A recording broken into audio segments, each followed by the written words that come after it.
So today we're going to be talking about metrics, a very, I think, contentious topic among product folks and UX folks alike.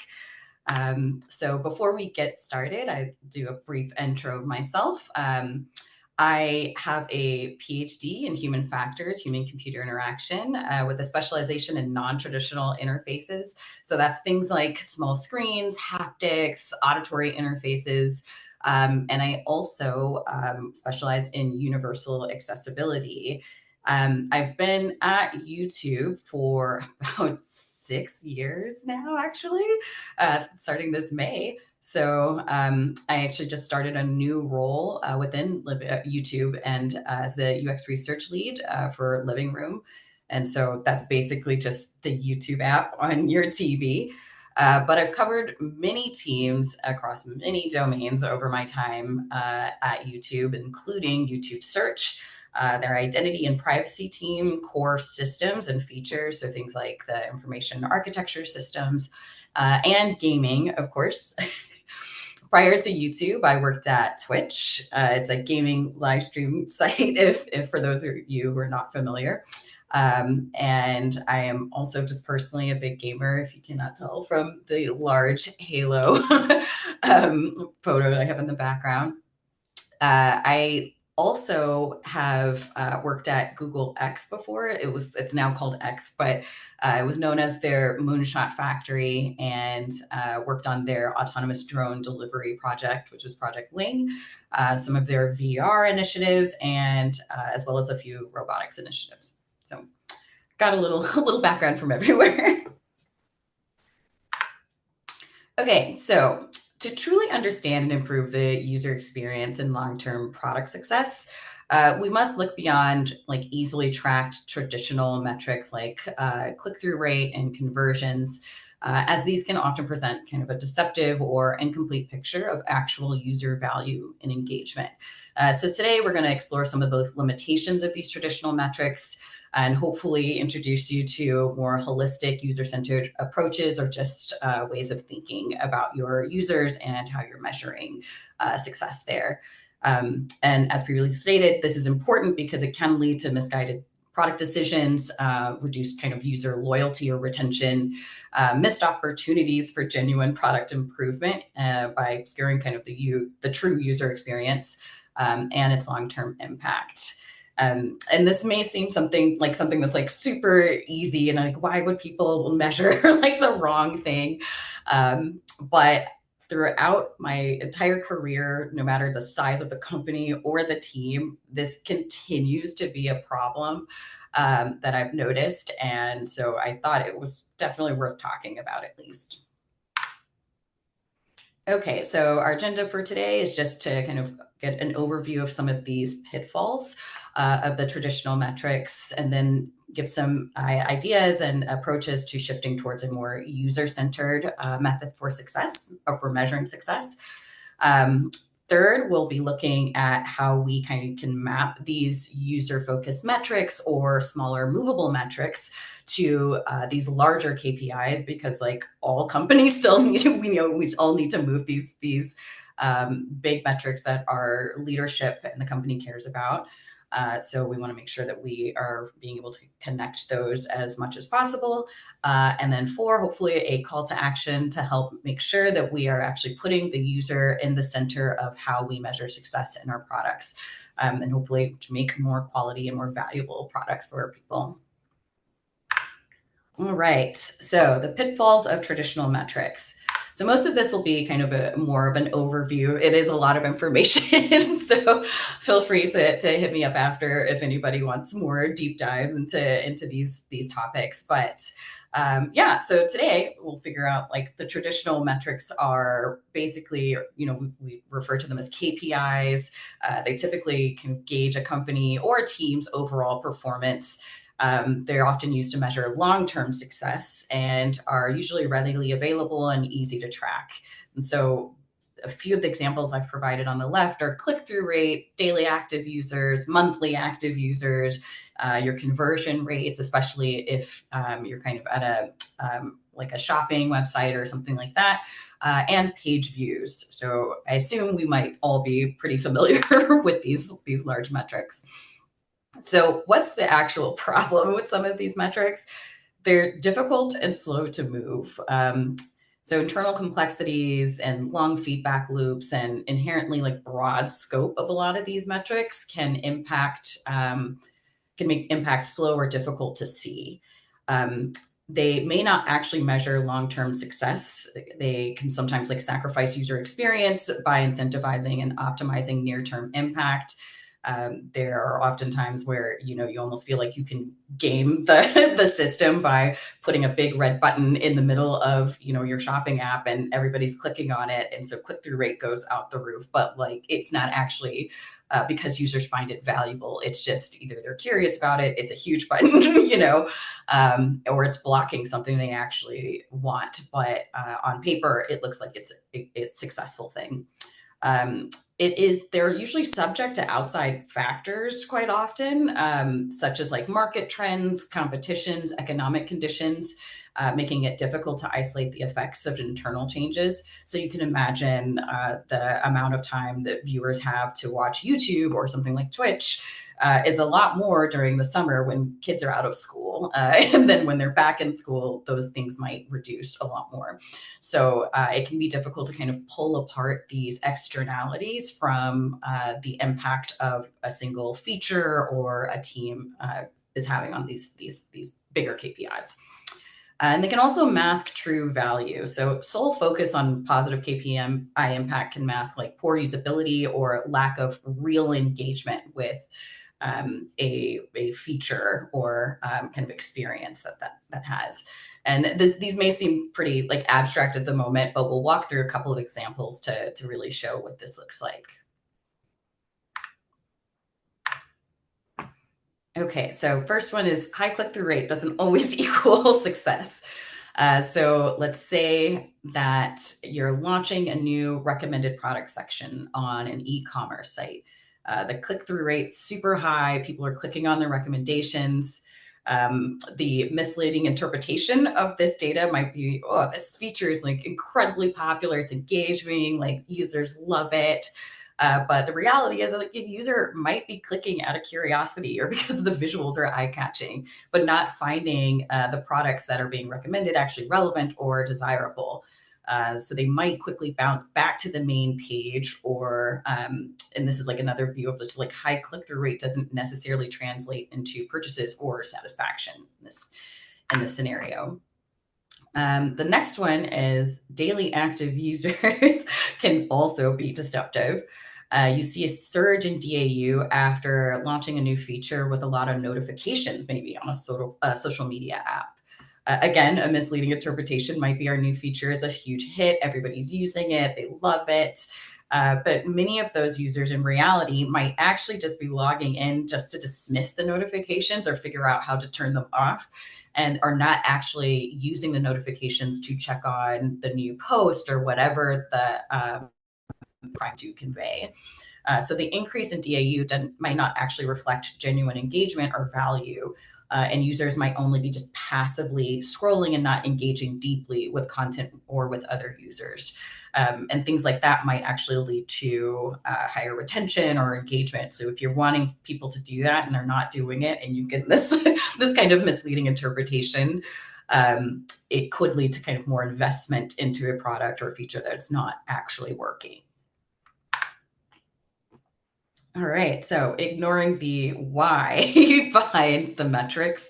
This one I see quite a bit actually. So you might see see a drop in user engagement maybe with a particular feature. And the interpretation could be this feature is failing, we need to scrap it. And I'm hoping there's some product managers or product folks in the room that may be familiar with this, of just like, please don't kill my project just because this is, it's showing up bad initially. But yeah, it might lead to this interpretation of like, we have to throw this product out. It's failing. But the reality is just like, without understanding why the engagement dropped, you might be throwing away a potentially valuable feature. Perhaps there was a bug or confusing UI change or a lack of user education on a specific item or something like that.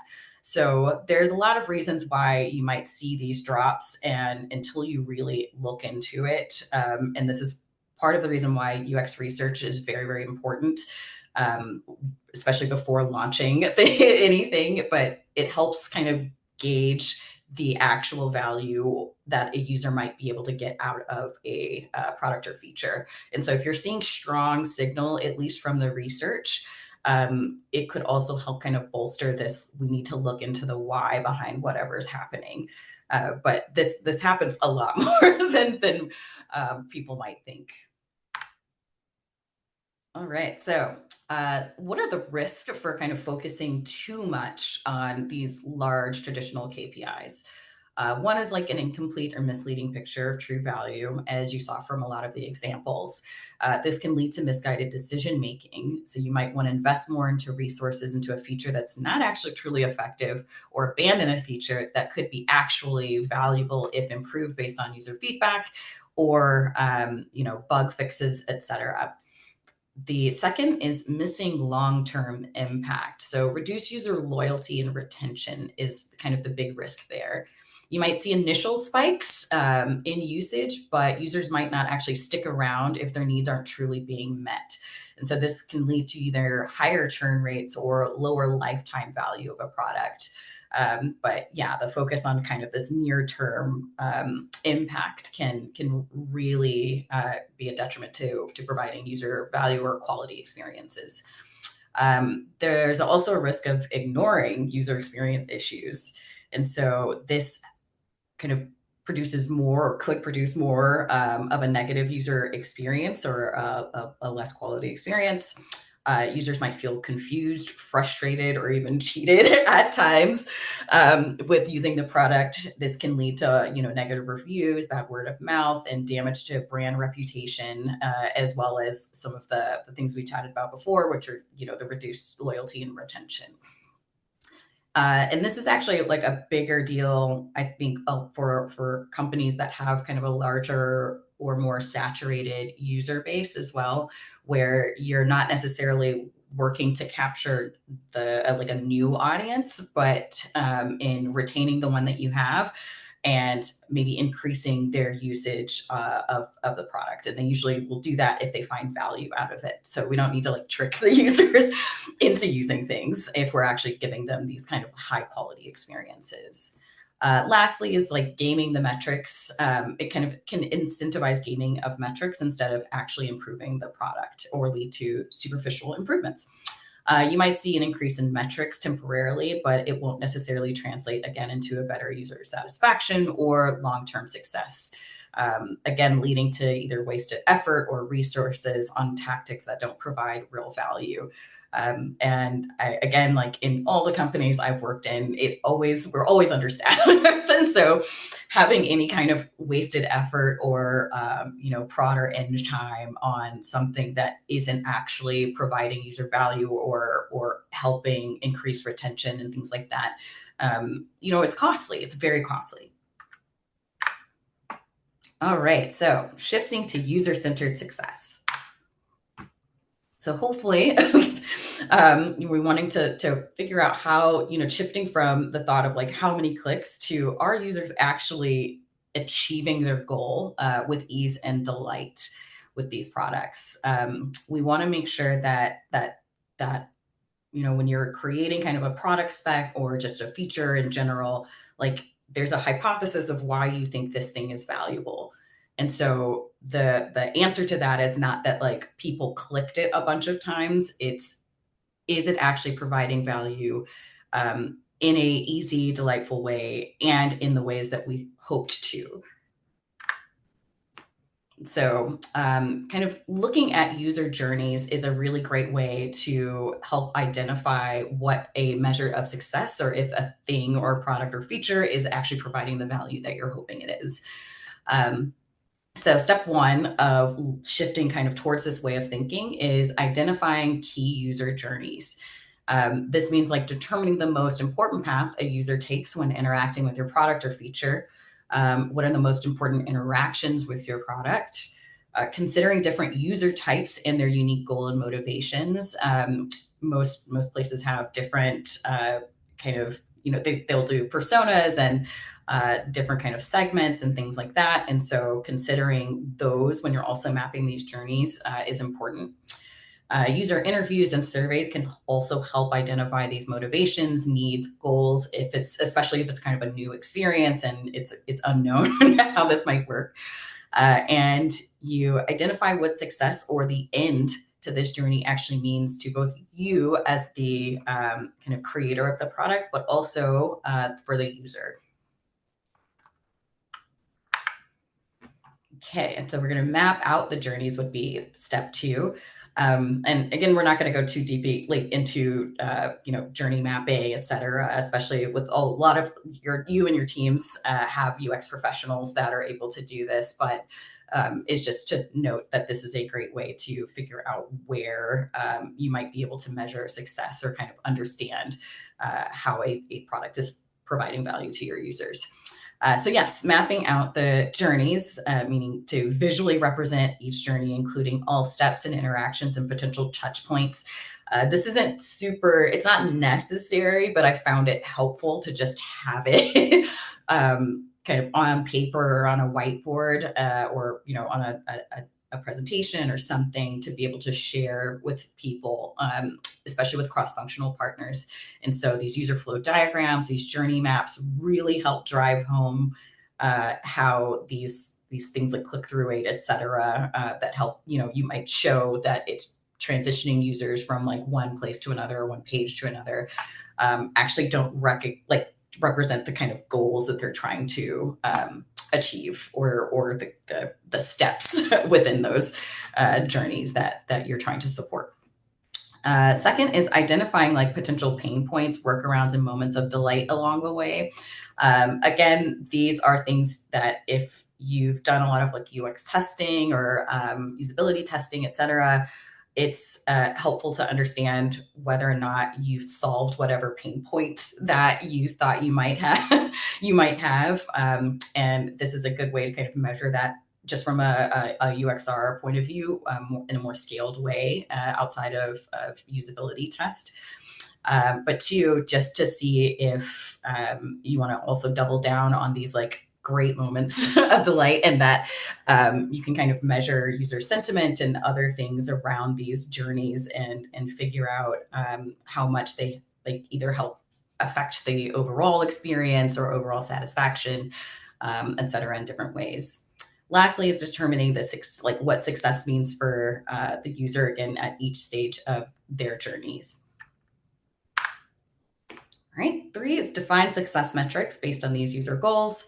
So you want to align these metrics with specific goals and needs of the users within each step or of those journeys or the completion of the entire journey.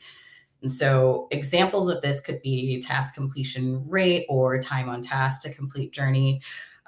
Sometimes that's like harder to get, especially from like log data or something like that when you're running an experiment, but isn't always impossible. And or a thing that you could do during scaled testing or something like similar to that.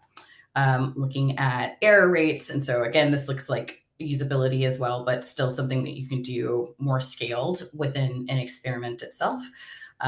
Or efficiency in these task completions. You can also look at satisfaction scores. And so at YouTube, we have a way of launching kind of in-product surveys after users have completed defined steps within one of their journeys and just seeing like, was this actually something that's like related to satisfaction? Was this, for example, like if you were looking for a product or something like that on a shopping website, and you see a user, from the logs, click on a product, add it to cart and purchase it.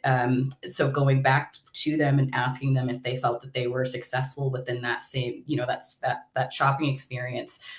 From the logs, it may seem like, yes, they were successful. They purchased item, but based on what they actually come back and tell you, it might be that they actually didn't find the item they were looking for, but they saw, something else that interested them. And so while you do get, the conversion or the click through there, the user actually was not successful in accomplishing whatever goal that they had in that session.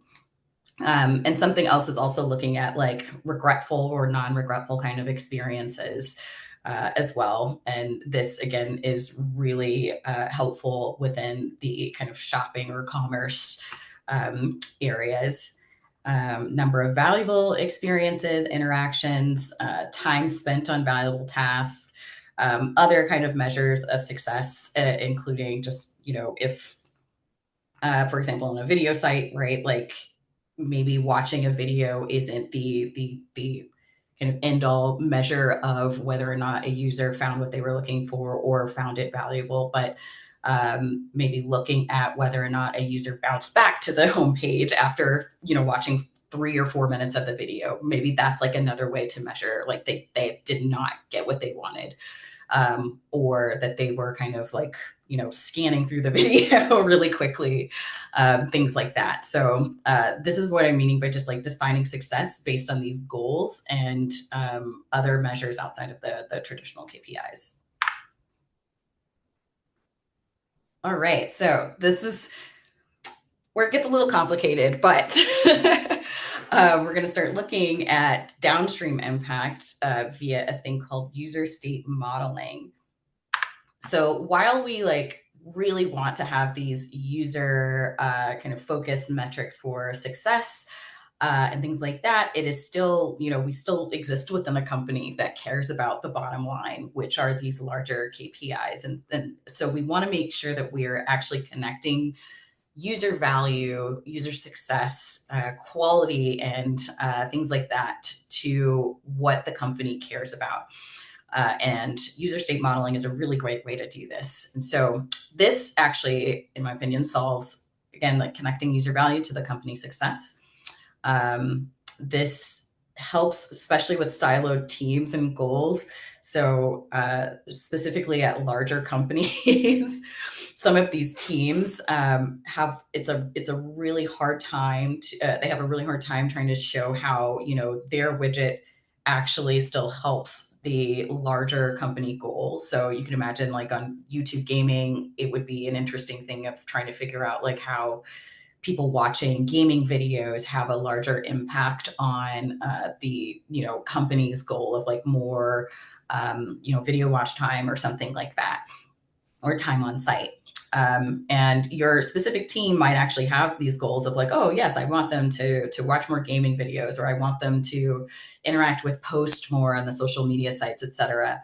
But these specific teams and specialized experiences, again, can be difficult to either justify or show success or show value when they're not kind of completely aligned or connected to the large company kind of goals or KPIs.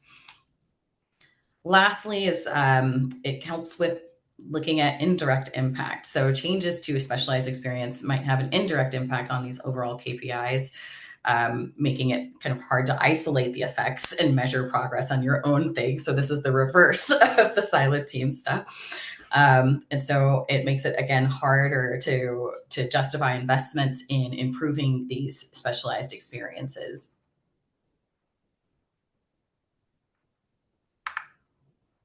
Okay, so starting off, you don't have to read this like whole quote, but it's an interesting thing from Slack, their former CEO, where he was looking at a team around 50 people, kind of having 10 hours worth of messages, and a typical team of 10 people, that's like a week's worth of messages. But it hit them like basically regardless of any other factor, that any size team, whether it's 50 people or 10 people, that after them sending 2,000 messages or X amount of messages, 93% of those users are still coming back to Slack today. And so like this is a real, I think, important story about the criticality of like looking at retention and the things that kind of lead to, or looking at different signals that lead to it. And this is specifically what user state modeling does. And so user state modeling is a continuous usage framework for retention. And it's based on frequency and recency of meaningful interactions. And so it helps us identify product features that drive, or interactions, et cetera, that drive what we call user state transitions, and help us identify areas for improvement and or prioritization.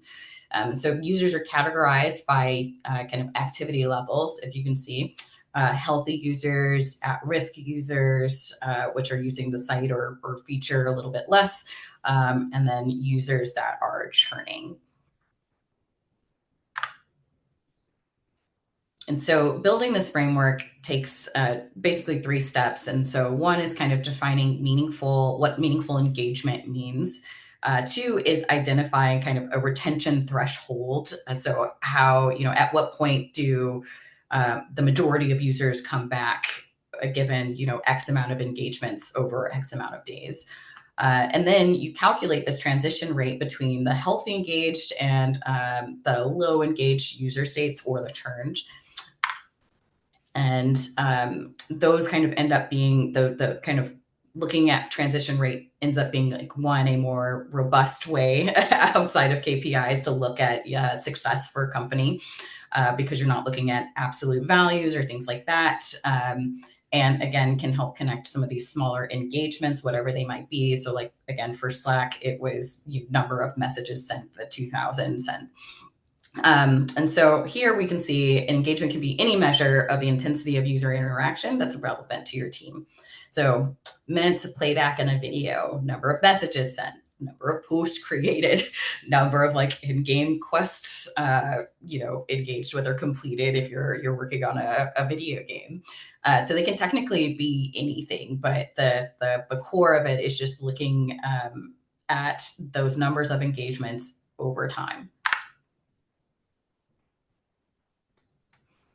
Okay, and the way that you might want to try to identify the retention threshold, which is, again, when users are with more frequent or meaningful engagement are more likely to be retained, is usually just, I guess, like as we say in stats, like looking at the elbow in the plot. So you can kind of see right here where you're kind of getting diminishing returns for users with 10 or more active days, right, within a given 28-day period. So at that point, like them having 11 days active on your site does not actually give you that much more of a chance of them coming back. So you really want to just kind of like, it doesn't have to be exact, and there's pretty easy ways to test this, but generally you can kind of just eyeball it and make sure that you're not getting going to a thing that's past general like returns, diminishing returns. Okay, so calculating these user transition rates. So user states, as I was saying before, are more robust than traditionally like large KPIs. They, again, are looking at a rate or flow, if you will, is like maybe an easier mental model to think about, rather than absolute numbers. So we're actually looking at these little gray arrows and not the number of the boxes themselves. And so when and this helps against like, again, maybe if users are watching less TV or something like that because they're back in school, you might see something like number of ads viewed going down, or watch time going down, like all of these things. But if you're looking at the transition rates, it's showing more of like the ratio, the amount of people coming in as healthy users is still the same as the ones leaving. And so it's a little bit more robust to these kind of like environmental changes when not looking at absolutes, but looking at the kind of pipeline, if you will. And so once you kind of have these pipelines made, these rates understood, you will have more of a baseline and continual understanding of how many users you generally have moving from at risk to healthy. And if you have more leaving from healthy to at risk or more from at risk to churning, maybe you should prioritize your yearly or either quarterly roadmap on either what we call like resurrection attempts to move the churning users back to at risk or at risk back to healthy. It could also be a sign that like what you're doing is working really, really well. So again, like on the specialized team type of thing, if you are, on the video game, like you're creating a video game and you realized like, number of quests completed is your engagement thing that you found that really helps predict if a user is going to come back and within the next 28-day period.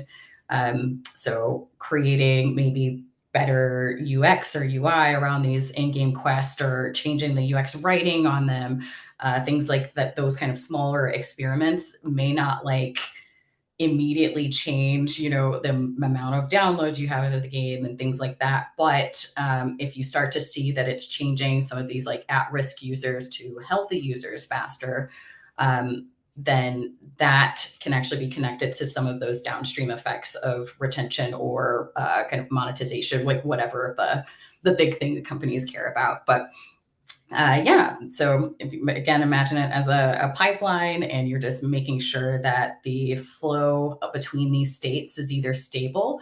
And if it's not, or if you see changes, you kind of can zoom in and figure out where and how you might want to prioritize your team's time in terms of creating kind of better like resurrection attempts or more moving from these at-risk users to the more kind of features to help move these at-risk users to healthy users. All right, so with this kind of framework, we can derive and understand like the features that tend to drive transitions between each state. The largest or highest priority opportunities or areas to improve, like we were discussing before, and other behaviors associated with transitions to each state.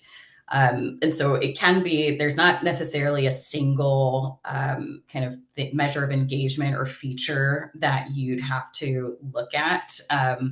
Like again, the number of messages or number of posts, like it can be anything and any number of things that you can look at to kind of build this model. But not only that, you can look at other finer grain activities, et cetera, to look at what kind of correlates higher to a transition state movement. And so if we see that risk users, if we email them to kind of log back in or remind them of, X feature, that actually might be highly correlated with moving those at risk back to healthy. And so looking at stuff like that actually, again, helps with the siloed or specialized experiences, other types of just like ways of, oh, yes, this is actually like helping our general users in the retention more so than we might like be able to see within like smaller experiments and stuff like that. And lastly, the user states can actually be used to show downstream impact on large KPIs. And so if we look at kind of the healthy users versus like at-risk users, we can look at their, like, let's say that average monthly purchases per user by month after transition is a way to, or that's our like large KPI is like how many people are buying things. And so as we can see that like at-risk users are staying pretty stable and that's month to month, but the folks that we have in the healthy state are actually purchasing more over time. And a lot of like user behavior and changes in these products, it takes almost 6 months to see any downstream impact. So again, that's like one of the reasons of looking directly at experiments and kind of, yay or naying a product right after that and saying it might not have value can be a little like a premature thing. But this allows you to kind of just look at what the downstream impact of at least having healthy users are. And if you're doing things that increase more healthy users, so again, email reminders or better like in-game text quest stuff, better buttons, like something that's more flashy, especially like a lot of like UX stuff on making a page or thing look more modern or attractive, and things that like typically don't seem like they actually affect users or have like a traditional metric of click through. You can kind of see if that actually those changes increase the number of like healthy users that you have, and look at the downstream impact of healthy users on the large KPI, or changes in the healthy users behavior on these large KPIs. Lastly is a call to action. So this is kind of like, what can you actually do to instantiate some of these changes within your org today? And this actually goes for both PM, UX, like Eng, anybody. But first, is like starting with education and advocacy. I think that, again, like it seems pretty, I guess, like common sense in a way, but it is something that I've seen again and again and again, no matter how mature the org, no matter how large the company or small the company, it's same problems every time. So helping people educate and kind of think about success differently really, really helps. Number two is building cross-functional alignment on those as well. And this is harder harder to do than it seems, but basically companies are usually very set in their ways of what they measure, how it's measured. It takes end resources to try to like instantiate some of the specific logging or surveys or any of this other stuff that you need to do to have more user focused metrics, or build kind of the user state modeling thing. So building kind of cross-functional alignment, again, with these education and advocacy, et cetera, is kind of critical to get the buy-in and the resources needed to instantiate it. Three is like, try having pilot projects and looking for small incremental changes, because and that can actually help with like the building cross-functional alignment. But starting small and proving out what the downstream impact of kind of more user value or user success focused metrics and features can do will help build your case a bit better with either the leadership or whoever is in charge of providing resources to help you do it. Four is using visualizations and humanizing the data that you're seeing can be very helpful as well. And so sometimes this comes in the form of like UX research where you can show people fumbling over a specific feature, or not being able to use it, things like that. But I think actually sometimes it's easier almost to also like look at that log data and tell a story. It doesn't have to be an actual person that you're recording or anything like that, but kind of tell alternative stories to how some of the teams might be interpreting the log data, and really make sure that they're understanding that like user intent is not, you cannot derive that usually from a button click. We never know if somebody actually meant to click on that. We don't know if somebody is, what they're thinking, what they're wanting to do, if they're curious about it, if they purchased the thing that they wanted to purchase. All kinds of like, confusion between what someone did and looking at the what behind the log data versus like why they did it. Intent lives in the thoughts of the users, not in their actions. And lastly is a celebrate and champion user-centered wins and kind of rich culture. There's a lot, again, with like, especially with the pilot projects, like focus on here's, the impact, the large impact you can have on a user experience, on brand recognition, on kind of the word of mouth. And I think a lot of companies will go and look at Reddit or some other site, Twitter, et cetera, to kind of gauge users' reactions. And there's always like people who are mad, but there can also be some power in looking at when folks are happy around, a new UX change, a new font that made something easier to read for them. And it doesn't necessarily need to be like a huge product feature. So things like that should be celebrated. Make noise about it. Don't silently, let it go away type of thing. Yeah, and celebrate when teams actually do focus on things like product excellence and value projects, and not just building a new button to, not necessarily game metrics, but to make sure that something launches is what I would say. All right. Sorry, I know that was like a lot, and likely pretty confusing, but I am happy to answer any questions I can. Awesome. Thank you so much. First, I'd like to say, like, you're such a lovely and dynamic speaker. And I love Thank the last you. point that you made. No, celebrating the small wins. Like, it's not always flashy. Like, there's a lot of tech debt and things that we need to fix to make things easier and better. And sometimes that little change is what's gonna bring that moment of delight, you know? So I completely agree with that. Yeah, invite all of our attendees to please think of questions and pop them into the chat. I've got a few that I would love to jump into. And one of them kind of starts with that moment of delight.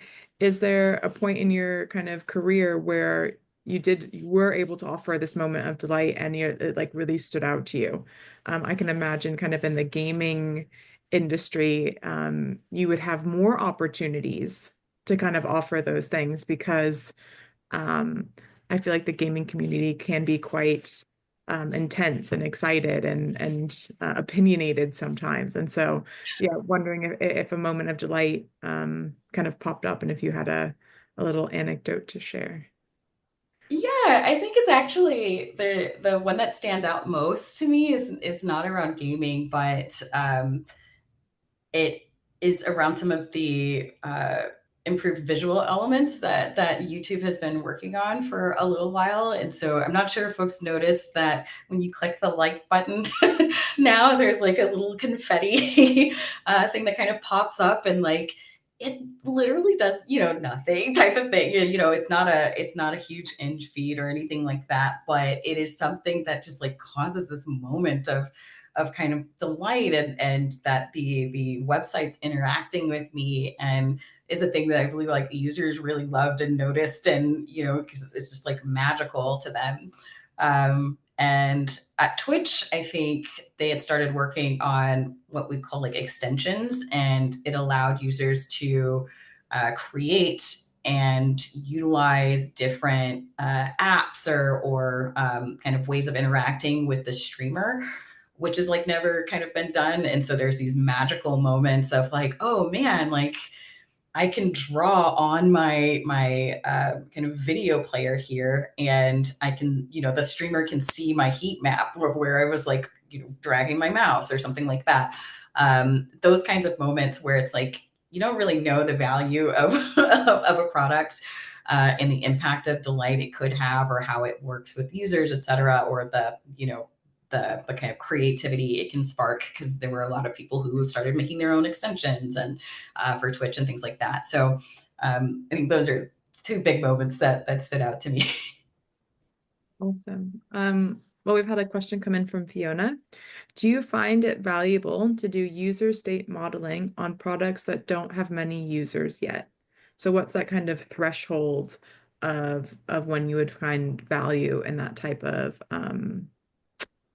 research? That's a great question. It's one that I haven't thought too much about, just because a lot of the products I work on have a lot of users. But my thought would be likely anywhere around like 10,000 plus active users would be okay to start looking at that type of stuff.